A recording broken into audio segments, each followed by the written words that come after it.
Hey everybody, this is Perch, and we're talking the X-Men, and we have a little bit more of a glimpse into the future of things, but maybe more importantly, kind of some confirmation of what people were, to some extent, starting to suspect. So about 2 years ago, right about 2 years ago this time, House of X and Powers of 10 debuted to pretty massive critical fanfare, and Jonathan Hickman came to the X-Men. This was a highly anticipated return to Marvel. He had concluded his run on Fantastic Four, then Avengers, and then finally Secret Wars, which was kind of a big wrap up. And the way that series kind of unfolded and his time on it, it felt like his swan song or goodbye to Marvel. And then Marvel Comics kind of went into this very strange place.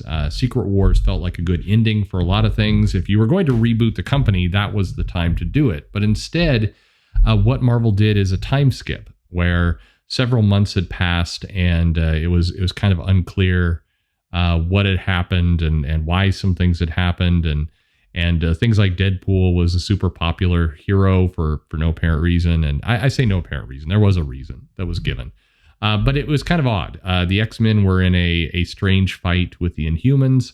There was a Terrigen mist cloud that was causing mutant cancer going on, and just it was a tough time. And then behind the scenes, of course, Disney didn't have the rights to Fox properties, which the X-Men were a part of, as well as the Fantastic Four. So you had kind of a writing out of the Fantastic Four and a writing out of the X-Men. And the X-Men has certainly been one of Marvel's premier properties, dating back to the 70s. It wasn't always that way. Some people forget that the original X-Men series that Kirby and Lee started was not terribly popular at the beginning. It was largely, somewhat canceled and moved to reprints. And then Claremont came in, and certainly that run was history. We saw the boom of the late 80s and 90s with superstar artists like Jim Lee and Rob Liefeld coming on and putting their mark on the books. And the X-Men were huge. The X-Men ruled the 90s. That was what Marvel was. And then the slide, of course, happened, and this rights issue with Fox certainly was a big part of it. So when Jonathan Hickman came on to the X-Men, I think there was a lot of excitement around what he would do, and the sense that now the series was going to be off on the right foot. Powers of X, House of 10, Jesus, it's too early in the morning for this kind of stuff. House of X, Powers of 10. I apologize for everybody who had to live through that painful moment just now. House of X, Powers of 10 put some real stakes on the table. It introduced some massive changes to Moira. It talked about a pretty huge status quo change for the X-Men in general, and kind of their enemies and coming together, and Krakoa and this future state of all these different pieces. And it was very exciting. It felt like somebody was putting some real care and attention into the X-Men. It felt like there was a big plan. And so from there, we got to the dawn of X, and we had 6 titles branch out.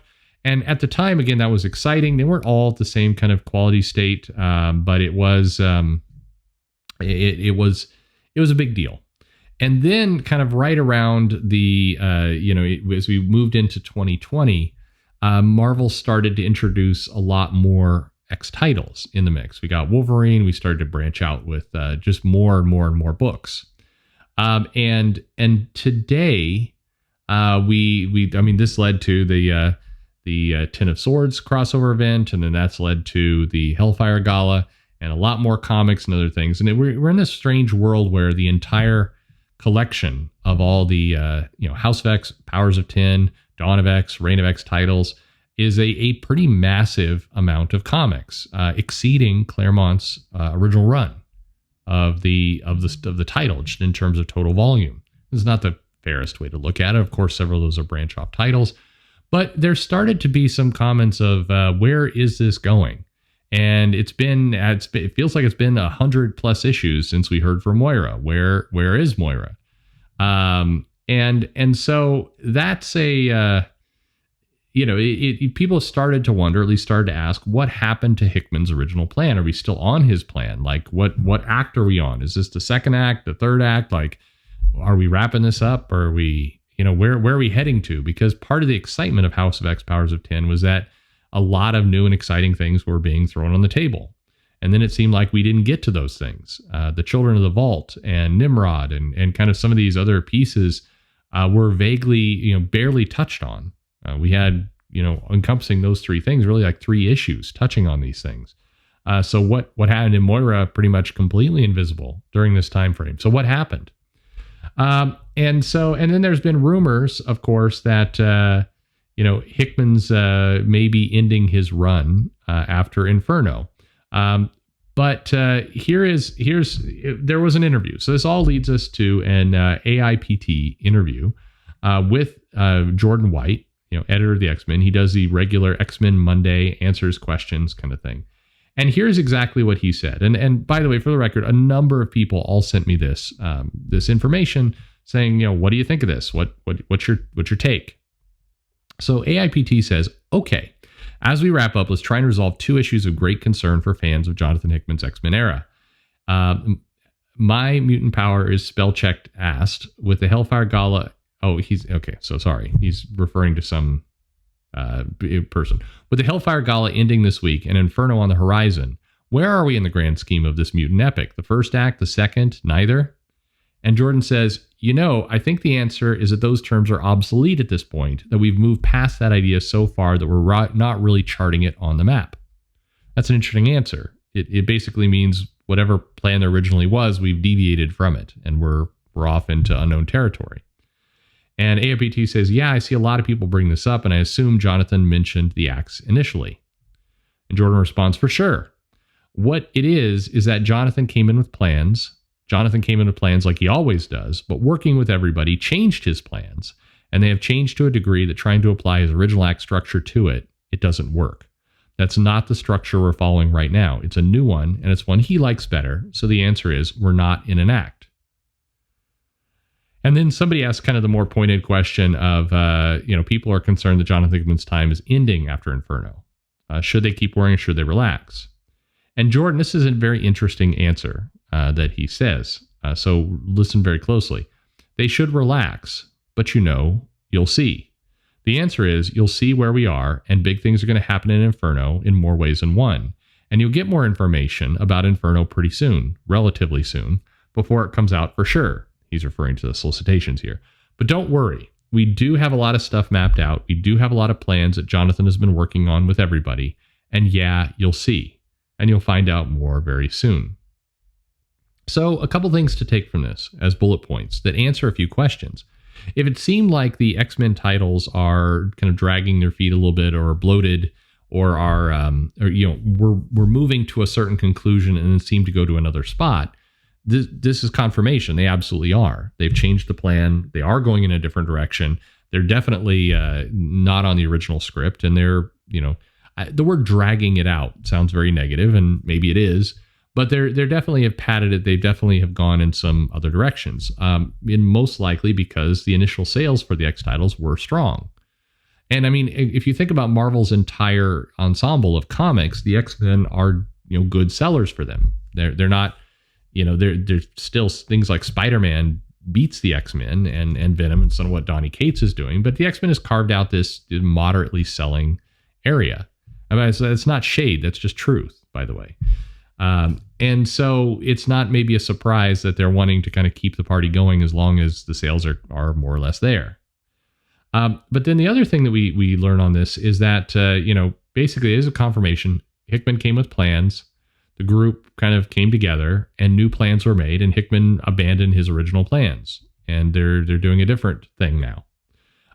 It says it's one that Hickman likes better. Now, likes better in what context? Likes better because he's getting paid to kind of hang out and keep this thing going? Likes it better because it's truly a better story, or both? Or, I mean, who knows? We're speculating. Like, if somebody came up to me and said, hey, I know you had this original story, but we're going to do this completely different story. And maybe you don't like it, but we're going to keep paying you for the next 10 years. I'd probably like that plan. I'd love that plan. So let's do that plan. That kind of feels where it's at. But I mean, again, I'm reading too much into it. Hickman may truly love all the directions the story is going. But it's that next line. So when the pointed question is asked, is Hickman leaving after Inferno? The answer is not definitive. Jordan could have said no, but he didn't say no. He said the answer is you'll see, and that there are a lot of plans that Jonathan has been working on with everybody, and you'll see. It's not a yes, he's leaving. It's not a no, he's staying. It's a kind of middle ground. And as several people wrote to me, it sounds like they're leveraging Hickman's name as head of X, but they're transitioning to an open-ended status quo, with Hickman doing the odd miniseries here or there and kind of being a, more or less absent showrunner.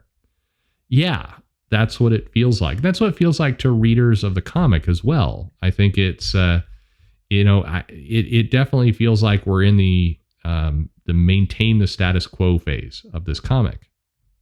Other things in this article, which are at least interesting, clearly, they have big plans for Storm, but that is all tied up to her,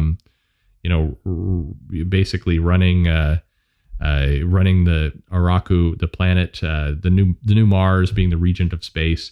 And it is, they're kind of doing a few. We're heading to a confrontation with Orcus and other pieces, but it's the next big thing it appears that we're getting is this trial of Magneto. I think who is murdered is clear at this point, which also gives us a nice escape back. But there's a lot of pieces that are here. But I think that the key is at least some level of confirmation that, yeah, we're on uncharted territory. If you came into the X-Men, if you're really excited about House of X Powers of 10 because you like this tight narrative structure and this idea of kind of a plan of Hickman, and you believed you were signing up for something with a beginning, middle, and end, we're not in that world anymore. So if you're fond of the X titles right now, it's probably good news that things are going more open-ended, and you may get this for much longer, and basically until the sales drop, you will get this. If you signed on to get a full story, you're going to be waiting a while, and probably not the original story that Hickman had in mind. But anyway, interesting developments on the X-Men side. Can't say I'm happy about this, but that's just me. Your mileage may vary. I'm a fan of writers who have a story and an intent, and they know where they're going and they stick to it. I'm a big fan of writers and companies that make comics and end them when it's time to end, as opposed to moving into sustainment model because it's financially beneficial to do so. I think it's more impressive to tell a story and move on and tell a new story rather than kind of drag it out. So not entirely saying that's what we're getting here, but feels a little bit like it. Again, I was a fan of House of X Powers of 10. I thought it was a lot of kind of bold new storytelling. I think it's hard to do bold storytelling with dragging things out. I think those two don't really go together. It's been a tough one, and I'm not particularly thrilled with any of this. But open-ended status quo and bold, decisive storytelling, I think, are to some extent mutually exclusive. But again, that's just me. Are you enjoying this? What do you think about this news? What's your take from it? Let me know in the comments below. Like and subscribe, and thanks for listening.